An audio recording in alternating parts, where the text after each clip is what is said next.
হত্যা করার পরে লাশের উপরে নৃত্য করেছিল। এবং হুকুমের আসামি হিসাবে শেখ হাসিনাকে এই মামলায় সর্বাগ্রে 1 নম্বর আসামি হিসাবে তার বিচার করতে হবে। দর্শক আসসালামু আলাইকুম। আজ ঐতিহাসিক 28শে অক্টোবর। আজ থেকে 19 বছর আগে 2006 সালের এই দিনে ঢাকায় একটি নির্মম হত্যাযজ্ঞের ঘটনা ঘটেছিল, যার নেতৃত্বে ছিল তৎকালীন 14 দল তথা বাংলাদেশ আওয়ামী লীগ। তৎকালীন 4 দলীয় জোট সরকারের 5 বছর পূর্তি উপলক্ষে ঢাকা মহানগরী জামায়াতে ইসলামীর উদ্যোগে বায়তুল মুকাররমের উত্তর গেটে একটি সমাবেশের আয়োজন করা হয়েছিল। সকাল থেকে চলছিল মঞ্চ তৈরির কাজ। বেলা 11টার দিকে হঠাৎই সমাবেশে তৎকালীন আওয়ামী লীগ নেতা হাজী সেলিমের নেতৃত্বে লগি বৈঠা দিয়ে অতর্কিত হামলা চালানো হয়। এই হামলায় অসংখ্য নেতাকর্মী শাহাদাত বরণ করেন। তার মধ্যে ছিল শহীদ মুজাহিদ শিপন, ফয়সাল, জসিম সহ অন্যান্য নেতৃবৃন্দ। দর্শক, আজ 19 বছর পেরিয়ে আবারও ঘুরে এসেছে সেই রক্তাক্ত 28শে অক্টোবর। বাংলাদেশ জামায়াত ইসলামীর উদ্যোগে যশোরের অভয়নগর উপজেলায় একটি বিক্ষোভ মিছিলের আয়োজন করা হয়েছে। আজ আমরা সেই বিক্ষোভ মিছিলে রয়েছি। আজকে নেতাকর্মীদের সাথে কথা বলবো, তারা কি বলছেন সেই বিষয়টি জানাবো আপনাদের। দর্শক, 28শে অক্টোবরের নির্মম হত্যাকাণ্ড সম্পর্কে আমরা কথা বলবো 88 যশোর 4 আসনের যিনি নির্বাচন পরিচালক হিসেবে দায়িত্ব পালন করছেন জনাব মশিউর রহমান। আপনি জানাবেন আজকে আপনাদের এই যে সমাবেশের উদ্দেশ্য কি এবং সেদিন যারা হত্যাকাণ্ড সংগঠিত করেছিল তাদের ব্যাপারে আপনাদের মনোভাব কি? তাদের ব্যাপারে আমাদের মনোভাব হচ্ছে যে 2006 সালে 28শে অক্টোবর শেখ হাসিনার নির্দেশে সারা বাংলাদেশ থেকে সংঘবদ্ধ করে লগি বৈঠাধারী সন্ত্রাসীদেরকে সাজিয়ে অস্ত্রশস্ত্র দিয়ে সেখানে বাংলাদেশ জামায়াত ইসলামের সমাবেশ হামলা করেছিল এবং সেখানে ঠান্ডা মাথায় তারা মানুষদেরকে হত্যা করেছিল এবং হাজার হাজার নেতাকর্মী সেখানে আহত হয়েছিল, অনেকে পঙ্গু হয়ে গেছিল।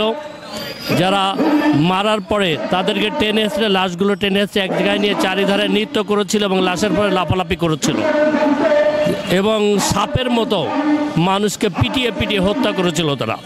আমরা এই হত্যাকাণ্ডের বিচার চাই এবং তারা যে মানবতা বিরোধী অপরাধ করেছিল এজন্য বাংলাদেশের আন্তর্জাতিক ট্রাইব্যুনালে মানবতা বিরোধী অপরাধী ট্রাইব্যুনালে তাদের বিচার করতে হবে এবং হুকুমের আসামি হিসাবে শেখ হাসিনাকে এই মামলায় সর্বাগ্রে 1 নম্বর আসামি হিসাবে তার বিচার করতে হবে। দর্শক, আজকে বাংলাদেশ জামায়াত ইসলামীর উদ্যোগে যে বিক্ষোভ সমাবেশের আয়োজন করা হয়েছে, আমরা রয়েছি সেই বিক্ষোভ সমাবেশে। আমরা একটু কথা বলবো ইউনুস আখুনজি আপনার সাথে। আজকে আপনাদের সমাবেশটা কেন এবং 28শে অক্টোবরে যে নির্মম হত্যাকাণ্ড ঘটেছিল যারা এই ঘটনার সাথে জড়িত ছিল তাদের বিচার চাচ্ছেন কিনা? জি, ধন্যবাদ প্রাণপ্রিয় ওসামাকে। সাথে সাথে ধন্যবাদ জানাই আজকের মিডিয়া সহ যারা এখানে আছেন উপস্থিত সকলকে।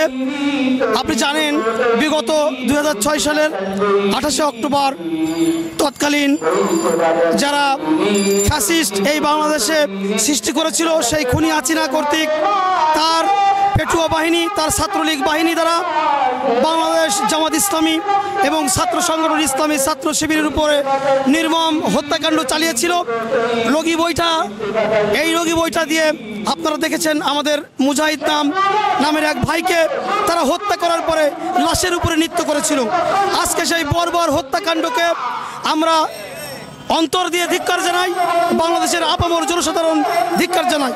আজকে আমরা চাই এই সমাবেশ দিয়ে যে সেই খুনি হাসিনার বিচার যেন আমরা দেখে যেতে পারি। সন্ত্রাসীদের যারা নির্দেশদাতা ছিল, শেখ হাসিনা সহ তাদের যারা নির্দেশদাতা ছিল, পরিকল্পনাকারী ছিল, যারা সেদিন বাংলাদেশের ইতিহাসে রাজনীতির ইতিহাসে জঘন্যতম হত্যাকাণ্ড গোটা দেশকে হতবাক করেছিল, বাংলাদেশের রাজনীতির গতিধারাকে পরিবর্তন করেছিল, তাদের বিচার বাংলার মাটিতে করতে হবে।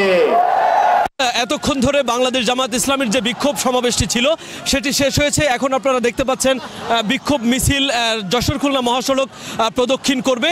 তো আমরা নেতাকর্মীদের সাথে কথা বলে যেটা জানতে পেরেছি, ঘটনার 19 বছর পেরিয়ে গেলেও 28শে অক্টোবরের যে সমস্ত খুনিরা রয়েছে তারা এখনও ছোঁয়ার বাইরে রয়েছে, তাদেরকে বিচারের মুখোমুখি করা হয়নি, যেটি বিচার ব্যবস্থার জন্য একটি অশনি সংকেত।